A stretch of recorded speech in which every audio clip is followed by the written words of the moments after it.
Hey everyone, in today's quick tutorial, I'm going to show you how to change the battery on your Samsung SmartTag. So let's jump right into it. Okay, so first thing you're going to want to do is grab yourself just your basic kitchen butter knife. And as you can see right on the bottom side of the SmartTag, there is a little opening there.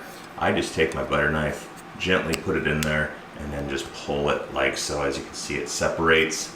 And then I can just use my hands.